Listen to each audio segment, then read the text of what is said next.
할렐루야. 오늘 참 복된 날입니다. 하나님께서 이 세상 많은 사람들 중에 우리를 구별하여 오늘도 불러주셨습니다. 성령의 이끌림 속에 주님의 부름을 응답하여 주의 전에 나와 예배드리는 우리를 통하여 하나님께서 크게 영광 받고 계실 줄로 믿습니다. 하나님께는 영광이요 우리 모두에게는 하나님의 은혜와 은총이 이 시간 충만히 깃들어서 예배를 통하여 영광 돌리듯이 한 주간의 우리의 일상 속에서도 하나님께 영광 돌리고 하나님 나라를 침노하며 그 나라의 복을 누리며 살아가는 우리 모두가 되기를 주의 이름으로 축원합니다.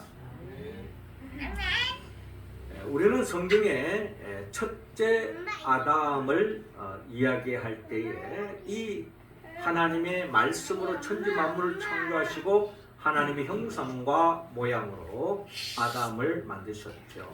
그러나 이 아담이 하나님으로부터 더 없는 복을 받았지만 이 첫째 아담이 범죄함으로 말미암아 하나님의 나라로서의 그 에덴 동산에서 쫓겨나고 또한 하나님의 생명, 즉 영생을 잃어버린 채 죽음을 향하여 달려가는, 저주를 향하여 달려가는 인생으로 전락되고 말았습니다. 그러나 둘째 아담이신 예수 그리스도가 이 땅에 오심을 통하여서 잃어버린 하나님의 나라를 다시 되찾게 하고 또 하나님의 생명으로서 그 영생을 다시 되찾는 길을 열고자 또 우리에게 그 복을 안겨주고자 주님이 친히 이 땅에 말씀이 육신되어 이 땅에 오셨습니다. 우리를 하나님이 인간을 창조한 그 원래의 목적대로 우리를 다시 회복시키기 위해서 주님이 이 땅에 오신 거죠. 이 일을 위해서 우리는 주님께서 우리가 지지난 주에 수세주의를 통하여 주님이 세례를 받으시고 세례를 받고 난 뒤에부터 주님의 공생애가 시작되어지는 겁니다. 그런데 잃어버린 하나님의 나라를 이 땅에 이 역사 속에 다시 되찾게 하기 위해서 또 잃어버린 하나님의 형상을 회복시켜 주기 위해서 사람답게 살게 하기 위해서 하나님의 자녀로서의 복을 누리게 하기 위해서 주님이 세례를 받고 난 뒤부터 공생애가 펼쳐지는 것을 우리가 볼 수가 있습니다. 이로 인하여 주님은 이 땅에 다시 하나님의 나라를 열어가는데 오늘 성경의 본문의 말씀은 그 하나님의 나라, 잃어버린 그 하나님의 나라를 어떻게 되찾고 열어가는가 하는 것을 오늘 성경의 본문을 통하여 하나님은 우리에게 말씀하고 있습니다. 무엇보다도 주님은 하나님의 나라를 열어갈 때에 혼자서 그 일을 감당하는 것이 아니라 제자들을 부르시며 그들을 사람 낚는 업으로 부르셔서 함께 하나님의 나라를 열어가는 것을 볼 수가 있습니다. 우리는 오늘 성경의 본문을 통하여 우리 또한 주님으로부터 부름을 받은 사람들입니다. 주님이 어떻게 하나님의 나라를 열어갔는가를 우리가 주목하면서 또 그 모습을 본받아서 우리 또한 이 땅에서 교회를 중심으로 해서 어떻게 주님처럼 하나님의 나라를 열어갈 것인가 하는 것을 오늘 본문을 통하여 우리가 헤아리고 또 그 말씀에 응답하는 삶으로 나아가기를 하나님은 원하고 있습니다. 먼저 주님은 오늘 본문 17절을 통하여 복음을 전파하면서 주님과 함께 하나님의 나라를 열어가기를 원합니다. 17절 말씀 우리 같이 한번 읽어볼까요? 시작. 이때부터 예수께서 비로소 전파하여 이르시되 회개하라 천국이 가까이 왔느니라 하시더라. 아멘. 자, 오늘 본문 12절을 보니까 예수께서 요한이 잡혔음을 들으시고 갈릴리로 물러가셨다가 라고 오늘 본문이 시작되고 있습니다. 그러니까 예수님이 이제 세례를 받고 난 뒤에 하나님의 나라를 열기 위한 그 시점에 광야에서 외치는 자의 소리로서 회개를 촉구했더니 죄를 짓고서는 참된 복을 누릴 수 없었기 때문에 그 죄의 심각성을 그 누구보다 깨달았던 요한은 회개를 촉구했습니다. 심지어 헤롯 왕에 대해서도 회개를 촉구했죠. 결국에는 요한이 헤롯을 향하여서 비판하고 회개를 촉구했을 때에 헤롯이 그가 회개하고 돌아왔다면 더 없는 하나님의 축복을 받았겠지만 결국 이를 못마땅하게 여겼던 헤롯은 결국 세례 요한을 옥에 가두는 역사가 일어나는 것을 볼 수가 있습니다. 자, 이러한 상황에서 예수님께서 이런 세례 요한을 바라보며 또 그 당시에 많은 사람들이 세례 요한을 어떻게 보면 민중의 어떤 영웅으로 취급하던 그 시대적 상황 속에서 이 세례 요한의 어떻게 보면은 하루빨리 석방되도록 이렇게 나름대로 뭐 데모도 할 수 있지 않겠습니까? 그런 분위기가 없지 않아도 있었을 텐데 예수님은 그런 상황 속에서 주님은 이 요한이 잡혔음을 들었지만 갈릴리로 물러가셨습니다.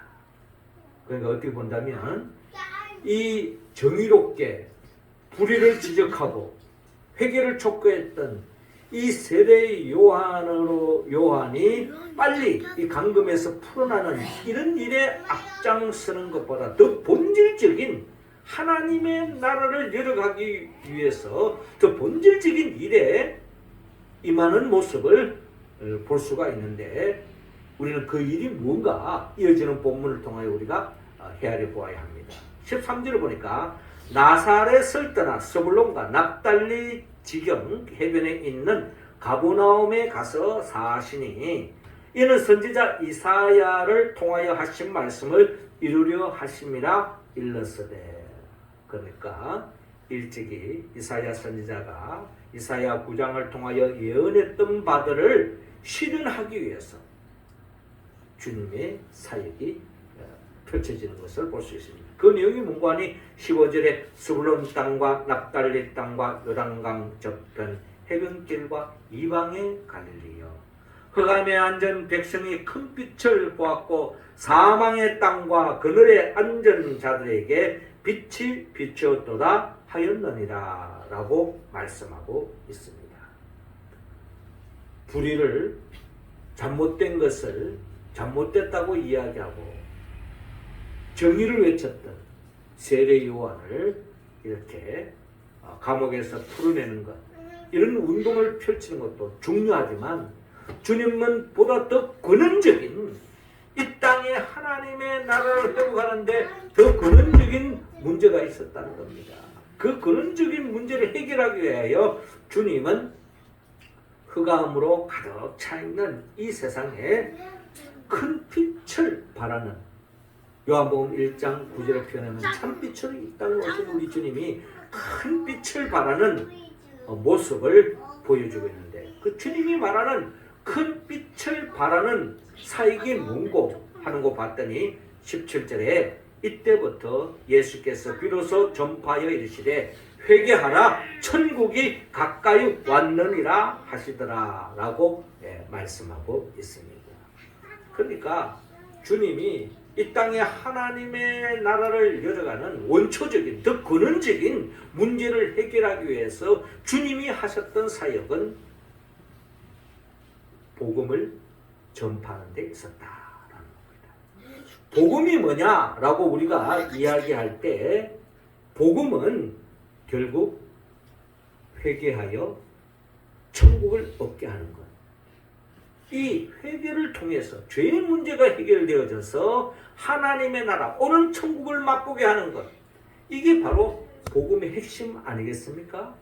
그래서 주님은 이 일을 감당하기 위하여 복음 그 자체로서 이 땅에 오셨는데 주님은 복음을 증거하고 있는 겁니다. 그 복음의 내용이 뭐냐? 회개하라, 천국이 가까이 왔느니라. 죄를 품고는 결코 행복할 수 없다는 겁니다. 죄를 품고는 결코 그 어떠한 하나님이 주신 복을 보존할 수가 없다는 겁니다. 죄를 품고는 결국 불행해질 수밖에 없다는 겁니다. 하나님의 심판의 대상이 될 수밖에 없다는 겁니다. 그래서 참 복음은 이 죄의 문제가 해결되어지는 것이야말로 가장 최고의 복음이다 라고 이야기할 수 있습니다. 더 나아가 더 큰 복이 있다면 죄의 문제가 해결될 뿐만 아니라 잃어버린 하나님의 나라를 되찾는 것, 오는 천국을 맛보는 것, 이게 바로 복음의 핵심 아니겠습니까? 그런 의미에서 주님은 회개하라 천국이 가까이 왔느니라 라고 복음을 증거하고 있는 예수님 그 자신을 우리는 바라볼 수가 있는 것입니다. 죄를 짓고는 결코 행복해질 수 없다. 여기에 머문다면 우리는 절망할 수밖에 없습니다. 왜? 우리 가운데 털어서 먼지 안 난 상관없거든요.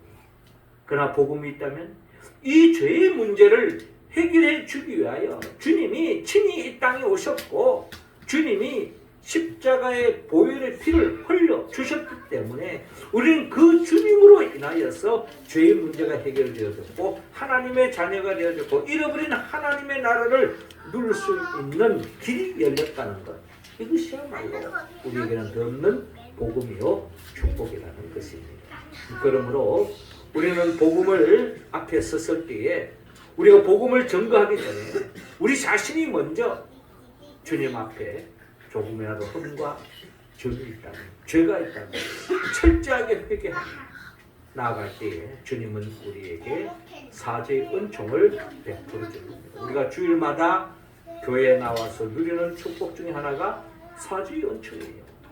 우리는 다 이 세상에서 알게 모르게 죄를 지었지만 주의 전에 나오면 주님의 보혈의 피로 깨끗함을, 정결함을 입는 죄사함의 은총을 입는 것을 생각할 때에 우리는 감사하지 않을 수 없다는 겁니다. 회개는 참으로 중요합니다. 죄 씻음 받는 것은 참으로 중요한 거죠. 회개는 어떻게 보면 우리 인생에 있어서 갈림길이라는 겁니다. 어떤 갈림길이냐? 어떤 사람은 이 세상에서 두 종류의 사람이 있다고 하는데 똑같은 우리가 옹달샘에 물을 마시는 것으로 독사는 독을 만듭니다. 그렇지만 젖소는 젖을 만들죠. 이와 마찬가지로 우리는 이 세상에 살면서 이 회개를 통하여서 우리의 인생길은 두 갈래 길로 나누어지는 데에 첫 번째는 우리가 잘 아는 것처럼 다윗과 사울을 보면요, 다윗도 하나님 앞에서 범죄했습니다. 사울도 하나님 앞에서 범죄했어요. 근데 두 사람의 가는 길이 확연히 나누어집니다. 사울은 결국 심판의 길로, 멸망의 길로, 저주의 길로 나아가지만 다윗은 회개함으로 말미암아 살 길이 열리고 하나님의 축복의 길이 열리는 것을 우리가 볼 수가 있습니다. 사울과 다윗만의 이야기일까요? 그렇지 않습니다. 우리가 잘 아는 가룟 유다와 베드로도 마찬가지입니다. 오늘 본문에서 이어지는 말씀 속에 우리가 베드로가 나오는데 물론 이어지는 그 과정 속에서 예수님의 제자의 부름 속에 가룟 유다도 부름을 받습니다. 그런데 우리가 잘 알다시피 그들의 믿음의 여정 속에서 가룟 유다나 베드로는 하나님 앞에서, 주님 앞에서 다 배반했던 자들입니다. 죄를 지었던 자들이죠. 그런데 우리가 잘 알다시피 가룟 유다는 끝까지 회개하지 않았습니다. 결국 사람 낚는 뽑으로서의 사명을 감당하지 못하고 제 갈 길로 가버린 거죠. 주님의 표현에 하면 나지 않았으면 더 좋을 뻔했다라는 인생으로 전락되고 마는 겁니다. 그런데 우리가 잘 알다시피 베드로는 어떻습니까? 가룟 유다와 같은 죄를 범했다고 해도 과언이 아닙니다. 그럼에도 불구하고 베드로는 주님 앞에 회개했을 때에 주님은 그 베드로를 긍휼히 여기주시고 회개시켜 주셨다는 겁니다. 그렇다면 우리도 다 주님 안에서 다 사람 낚는 업으로 하나님의 일꾼으로 우리가 다 부름을 받았는데 우리가 가는 그 여정에 있어서 우리 또한 죄를 범할 수도 있다는 겁니다. 그러나 우리가 복음을 붙잡았기 때문에 그 죄에 머물러서 가룟유다처럼 제 갈 길로 가지 말고 철저하게 회개해서 주님 앞에 주님이 기뻐하는 길을 끝까지 걸어가는 길, 복음 증거하는 삶, 이것이 바로 진정한 사람 낚는 어부의 삶이요 주님과 함께 하나님의 나라를 열어가는 삶의 모습이다 라고 우리는 이야기할 수 있는 것입니다. 사랑하는 성도 여러분, 우리 모두는 철저하게 복음이신 예수 그리스도를 붙잡고 그 주님 안에서 잃어버리는 하나님의 대사를 뿐만 아니라 복음을 증거하여서 아직도 하나님의 나라를 참된 행복을 누리지 못하는 그들에게 복음을 증거하며 살아가는 우리 모두가 되기를 주의 이름으로 축원합니다. 이어 두 번째로 제자를 세워라 라고 말씀합니다. 19절 말씀 우리 같이 한번 드리겠습니다. 시작. 말씀하시되 나를 따라오라 내가 너희를 사람을 낚는 어부가 되게 하리라 하시니 아멘. 자, 이어지는 본문 18절을 보니까 갈릴리 해변에 다니시다가 두 형제 곧 베드로라 하는 시몬과 그 형제 안드레가 바다에 그물을 던지는 것을 보시니 그들은 어부라 라고 말합니다. 마태복음은 이 베드로와 이 안드레가 어부였음을 이야기하고 그들이 처음 주님을 만났을 때의 광경을 오늘 우리에게 보여주고 있습니다. 이 베드로와 안드레를 주님이 바라보시면서 주님께서 말씀합니다. 나를 따라오라. 내가 너희를 사람을 낚는 어부가 되게 하리라 라고 주님께서 말씀을 하시는 것입니다. 이 말씀에 그대로 베드로와 안드레는 배와 그물을 버려두고 주님을 따라가는 모습을 우리는 바라볼 수가 있는 것입니다. 어떻게 보면 참 이야기는 간단해요. 나를 따라오라. 내가 너희를 사람 낚는 어부가 되게 하리라 라고 말씀하실 때 배와 그물을 버리고 두고 주님을 따라간다는 것은 이야기는 참 간단합니다. 그런데 여기에는 베드로와 안드레의 마음속에는 여러 가지의 생각이 교차 있을 것입니다. 어디 보면 내가 지금까지 고기 잡는 어부로서 잔뼈가 굵어졌고 그것이 나의 삶이고 나의 가정을 지탱하는 또 내 삶의 보람을 느끼는 그런 어부로서의 삶을 살았는데 주님이 명령하는 그 순간에 모든 것을 버리고 주님을 따라간다? 이건 참 쉬운 이야기가 아닌 것입니다. 그러나 우리는 이 속에서 그 주님의 말씀에 응답해 간다는 것이 어떻게 보면은 세상적으로 본다면 황당하다. 너무 비상식적이다. 너무나도 비현실적이다 라고 이야기할 수 있습니다. 그렇습니다. 우리가 하나님의 말씀대로 산다고 하는 그 자체가 세상 사람들이 보기에는 너무나도 비현실적이요, 이상적이요, 어떻게 보면 꿈 같은 이야기요, 어떻게 보면 좀 철이 들든 듯한 그런 어떤 뉘앙스를 풍길 수도 있다는 것입니다. 그러나 베드로와 안드레는 성령님의 역사하셔서 주님의 말씀을 아멘으로 받아들이고 배와 그물을 버려두고 주님을 따라가는 모습을 볼 수가 있습니다. 결국 이들을 통해서 하나님의 나라가 주님과 함께 이 땅에 열어져 가는, 펼쳐져 가는, 확산되어져 가는 역사를 우리는 성경을 통하여 바라볼 수가 있습니다. 그렇습니다. 이 세상에 많은 사람들이 있지만 결국 주님의 말씀에 응답하고 그 말씀에 순종하며 따르는 자를 통해서 하나님의 나라가 열리고 확장되어진다는 것을 우리는 성경을 통해서 우리는 바라볼 수가 있습니다.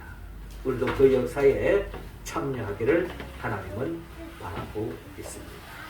조금 전에도 이야기했듯이 같은 옹달샘을 물을 마시지만 저서는 우리 삶의 우리에게 유익을 주는 젖을 만듭니다. 그러나 독사는 사람을 죽일 수 있는 독을 만드는 것입니다.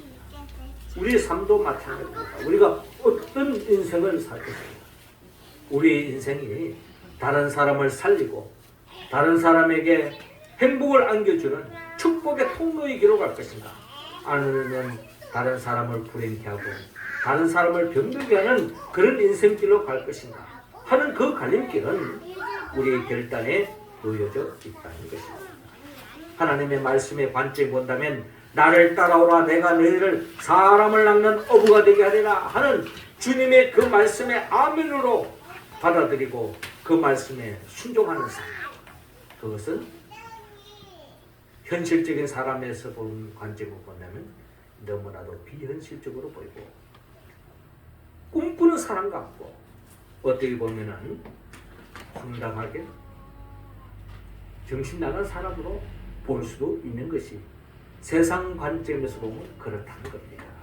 그러나 우리는 말씀으로 천지 만물을 창조하시고 인간의 생사화복을 주장하시고 우리의 삶의 주인이 우리 주님이라는 것을 고백하고 그 주님의 말씀을 우리가 바짝 따라갈 때에 거기에 살 길이 있고 거기에 생명의 역사가 있고 내 자신이 행복해질 뿐만 아니라 나로 인하여 많은 사람들에게 좋은 영향력을 끼치는 삶의 길로 나아갈 수 있다는 것을 우리는 성경을 통하여 알아볼 수가 있는 것입니다. 하나님은 우리 모두가 그 길을 걸어가기를 원합니다. 오늘 성경 본문에도 그들이 곧 그물을 버려두고 예수를 따르니라. 오늘 22절에도 그들이 곧 배와 아버지를 버려두고 예수를 따르니라 라고 말씀하고 있습니다. 이 말씀은 참으로 매정하다. 앞으로 어떻게 살 것인지 그런 것도 헤아리지 않고 살아가는 모습을 보여주는 게 아닙니다. 하나님의 말씀을 최고의 내 삶의 가치를 두고 내 삶의 기준을 두고 그 말씀의 이끌림으로 따라 살아가는 이들을 통해서 하나님의 나라가 확장되어지고 하나님께 영광 돌리고 주관하는 생명을 살리는 역사에 참여하는 것을 바라볼 수 있습니다. 그러므로 우리는 늘 주님을 바짝 따라가는 제자의 길을 걸어가는 겁니다. 그러니까 제자의 길은 뭐냐? 주님을 따라가는 거예요. 주님을 따라가는 거예요. 주님이 가는 곳에 주님은 뭘 드시는지, 주님 무슨 말씀을 하시는지, 주님 무슨 생각하고 계시는지, 주님이 어떻게 살아가시는지 주님을 계속 따라가는 게 제자의 길이라는 겁니다. 우리 모두가 다 그 제자의 길로 하나님이 나아가기를 원하는 겁니다. 제자의 길이 뭐냐? 제자의 길은 주님을 따라가는 길이요, 주님을 깊이 묵상하는 겁니다. 우리가 교회를 따르고 주님의 수세주의를 또 주님이 주연주를 통해서 사역해가는 1년 내내 주님의 발자취를 우리가 한 걸음 같이 묵상하면서 따라가는 거예요. 그럴 때에 우리는 어느덧 주님을 닮아가게 돼요. 우리가 보통 부부도 시간이 지나면 닮아간다 이런 말을 많이 표현하지 않습니까? 그게 뭡니까? 같이 생활하고 같이 말하고 같이 밥 먹고 같이 잠자고 같이 생활하는 가운데 알게 모르게 어느덧 닮아간다는 것입니다. 우리도 주님을 깊이 묵상하고 주님의 그 발자취를 한 걸음 한 걸음 따라갈 때에 어느덧 닮아져가는 우리의 모습을 바라볼 수가 있는 것입니다.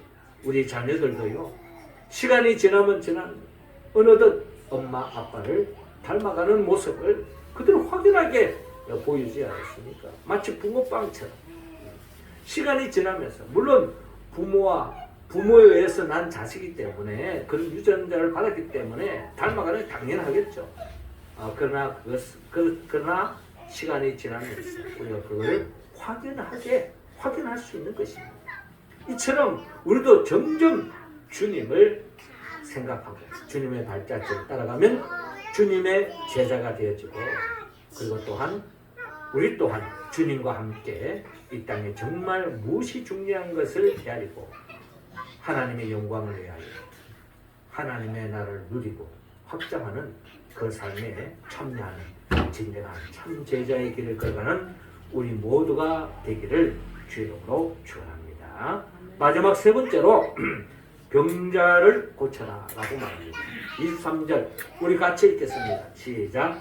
예수께서 온 갈릴리에 두루 다니사 그들의 회당에서 가르치시며 천국 복음을 전파하시며 백성 중에 모든 병과 모든 약한 것을 고치시니 아멘. 자, 이어지는 본문 23절을 보니까 예수님께서 이 어두운 세상 속에서 하나님의 나라를 열어가는 그 모습, 복음을 전파하면서 회개하라 천국이 가까웁니다. 복음을 전하고 있죠. 이어지는 말씀은 제자를 세우는 겁니다. 그리고 제자들에게 주님이 하시는 정말 중요한 하나님의 열어가는 삶의 모습을 오늘 23절 그대로 적나라하게 보여주고 있습니다. 예수께서 온 갈릴리에 두루 다니사 그들의 회당에서 가르치시며 천국 복음을 전파하십니다. 그렇죠. 말씀을 가르치시고 천국 복음을 전파하는 겁니다. 그 복음 역시 뭐냐? 회개하라 천국이 가까이 왔느니라 라는 말씀으로 이해되겠죠.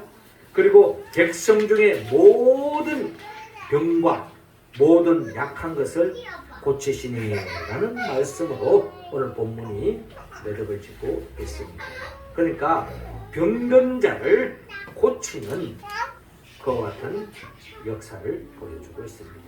성경의 관점 뭐냐면 이 땅의 인간의 몸에 병이 시작된 것은 아담이 범죄함으로 인하여서부터 시작되었음을 성경을 통하여 우리는 헤아려 볼 수가 있습니다. 그러니까 죄의 결과였다는 거죠.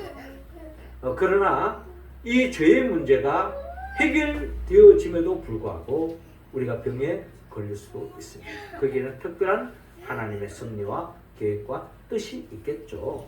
그러나 주님은 이런 현실 속에서 병든 자, 약한 자, 아픈 자 이런 자를 주님께서 긍휼히시고 그들을 치유하고 계시는 우리 주님을 바라볼 수가 있습니다. 주님은 이 사역에 우리도 초청하고 계시는 것입니다. 주님처럼 병든 자를 약한 것을 고치고 치유하는 이 역사에 참여하기를 원하는 것입니다. 주님이야 하나님의 아들이기 때문에 병든 자를 그대로 낫게 하는 것 성경 속에 그대로 실현되고 있잖아요. 그럼 우리는 어떻게 되는 겁니까? 우리도요 사실 알고 보면은 예수님께서 말씀하신 것처럼 예수님의 사역뿐만 아니라 우리가 잘 아는 사도행전 3장에 보면 성전 미문에 앉아있는 병자를 향하여 베드로가 은과 금은 내게 없거니와 내게 있는 것으로 내게 주노니 곧 나사렛 예수 그리스도의 이름으로 걸으라라고 명령할 때에 그 안전병이가 일어나는 놀라운 역사가 일어나는 것을 볼 수 있습니다. 자, 이 역사는 베드로에게 그 자체에 무슨 치유하는 능력이 있기 이전에 우리는 베드로가 주 예수 그리스도의 이름을 의지하여 주님을 의지하여서 주님의 능력을 믿고 선포했을 때에 치유 역사가 일어났다는 것입니다. 자, 그렇게 본다면 우리도 기도한다고 해서 다 나을 수도 있지만 안 나을 수도 있는 것입니다. 그러나 더 중요한 것은 우리가 사람 낚는 업으로서 제자의 길을 걸어간다는 건 뭐냐? 전적으로 하나님을 의지하고 믿음으로 선포하는 나아가는 길, 이게 바로 제자가 걸어가야 할 길이요 사람 낚는 어부의 삶의 모습이다 라는 것입니다. 그러니까 내가 기도한다고 바로 그냥 그 자리에서 낫는 것이 하나님의 뜻일 수도 있고 낫지 않는 속에서도 하나님의 뜻이 드러날 수도 있다는 겁니다. 중요한 것은 낫고 안 낫고는 그 다음 문제고 어떤 방식을 통해서든지 하나님의 뜻이 실현되어지고 하나님의 영광이 되는 것이 중요한데 우리의 관점에 있어서는 그 결과보다 더 중요한 것은 과정 속에서 우리가 전적으로 하나님을 믿고 의지하고 주님께 매달려서 낫고 낫지 않는 것은 하나님의 뜻 가운데 맡기고 우리가 해야 할 몫은 단지 병든 자를 봤을 때에 주님의 이름으로 기도하고 주님의 이름으로 선포하고 나아가는 거예요. 이것이 바로 사람 낚는 어부가 걸어가야 할 길이요 제자의 길을 걸어가는 자세라고 우리는 성경을 통해서 가져볼 수가 있는 것입니다. 사랑하는 성도 여러분, 주님은 우리 모두가 예수님처럼 병든 자를 믿음으로 치유하고 또 선포하고 나아가서 하나님의 나라를 열기를 원하고 있습니다.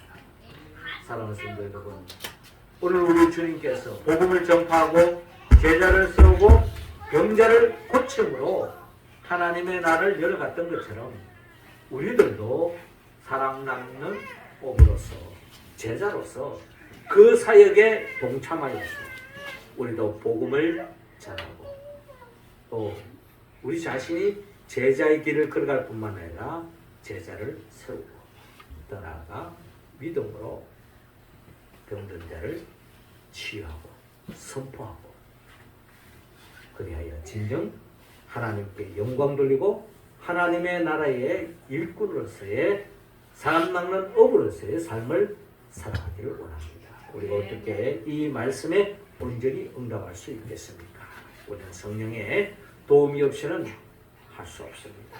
성령은 예수 그리스도의 영입니다. 예수님은 우리를 위하여 천지 만물을 창조하셨고 우리를 위하여 친히 인간의 몸으로 오셨으며 우리의 모든 죄를 대신 짊어지고 십자가에 못 박혀 죽으시고 부활하시고 성천하시고 그리고 지금도 하나님 보좌 우편에서 우리의 성령을 보내주시기를 원합니다. 그 성령의 도우심을 통하여 믿음의 길을 걸어가는 우리들을 영원한 천국으로 인도하게 하여 장차 재림하여 오실 그 예수 그리스도의 영의 도움을 받아서 복음을 전하고 주님처럼 제자를 세우고 또 더 나아가 병자를 고치고 또 하나님께 영광 돌리는 우리 모두가 되기를 주님으로 축원합니다. 기도하겠습니다. 하나님 아버지, 주님께서 이 땅에 오셔서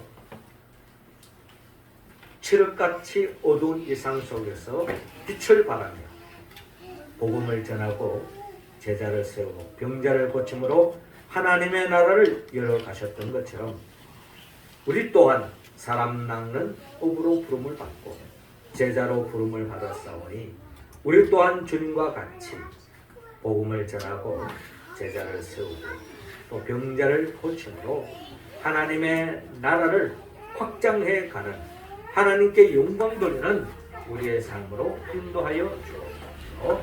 예수님의 이름으로 기도드립나이다.